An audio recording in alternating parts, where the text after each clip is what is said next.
Joining me now with an update on the release of the latest round of hostages and their condition, Israeli government spokesman Avi Hyman. Avi, just let's start with the condition. We, of course, 7 weeks of captivity, mostly in dark tunnels. I've read and heard where many have lost a tremendous amount of weight. Give us an update on conditions. Charles, thank you very much for having me on, and thank you for your continued support. We are checking their conditions. It's an unfolding story. They only were released in the last 4 days. So, I mean, I can tell you an 85-year-old was released yesterday and went straight into, was flown straight to the hospital to go into intensive care. She's in a serious way, and we pray for her speedy recovery. But the scenes that we're seeing are bittersweet. The mood in Israel is bittersweet. On the one hand, we're seeing masked monsters bringing out hostages. We're happy to see those hostages, but still so many are left behind. And at the same time, we shouldn't have to see images of 3-year-old twin girls being brought in by masked Hamas terrorists. 3-year-old twins shouldn't be taken hostage. 9-month-old babies shouldn't be taken hostage. This is absurd.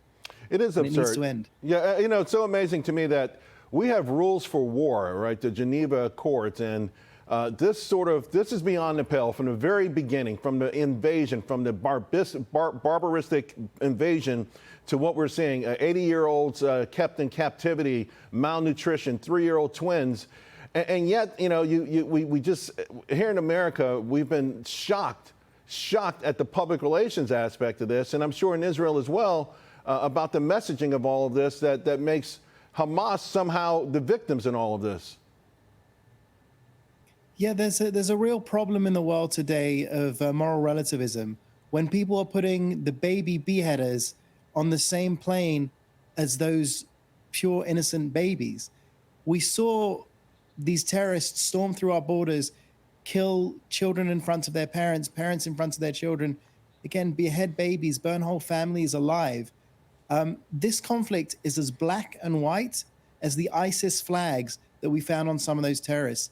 And it's a time now, more than ever, where we call on people to have moral clarity and stand with Israel in this time of need. One of the debates that's growing is that it's an ideology, and it's hard to destroy an ideology, although some are saying if you look back to Germany, if you look back to Hitler, if you look back to the Nazism, once you killed the leadership, the ideology faded away.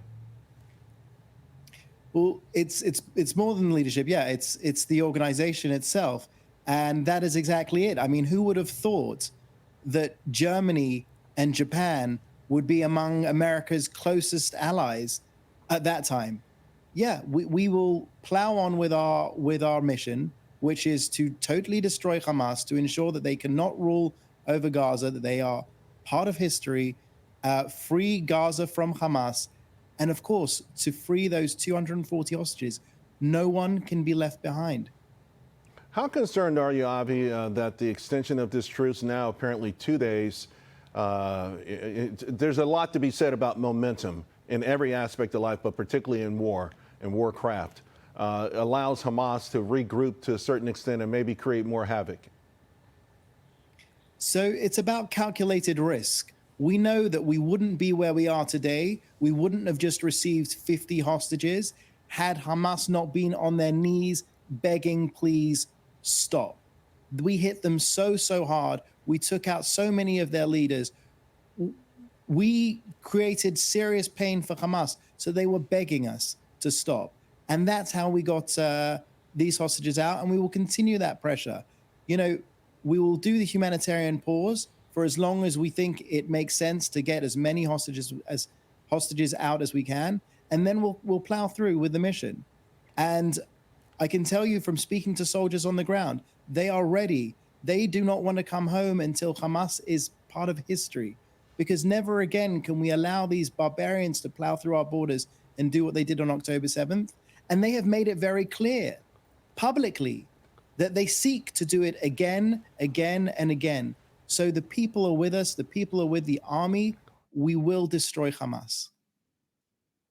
Avi, how do you determine when you've destroyed Hamas? how do you pick out members of Hamas versus just Palestinians who in some degree may also have the same objective?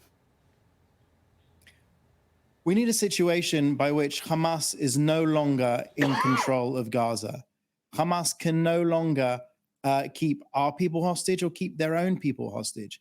The day after Hamas, we'll see three things. We'll see the Gaza Strip is demilitarized, the Gaza Strip is de-radicalized, and Gaza will have to be rebuilt in a very different way. Israel will have to control the security aspects, and there'll be a new type of civilian leadership there, a new type of civilian leadership that doesn't teach their children to hate Jews from age 0, that doesn't teach their children that one day they will take over the state of Israel from the river to the sea and it will be Jew-free.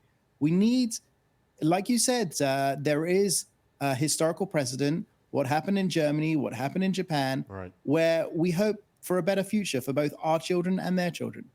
Avi, thank you for taking the time out, and all the best. We'll certainly reach out to you again real soon. I appreciate it. Thank you. Hey everyone, I'm Emily Campagno. Catch me and my co-hosts Harris Faulkner and Kaylee McEnany on Outnumbered every weekday at 12 p.m. Eastern, or set your DVR. Also, don't forget to subscribe to the Fox News YouTube page for daily highlights.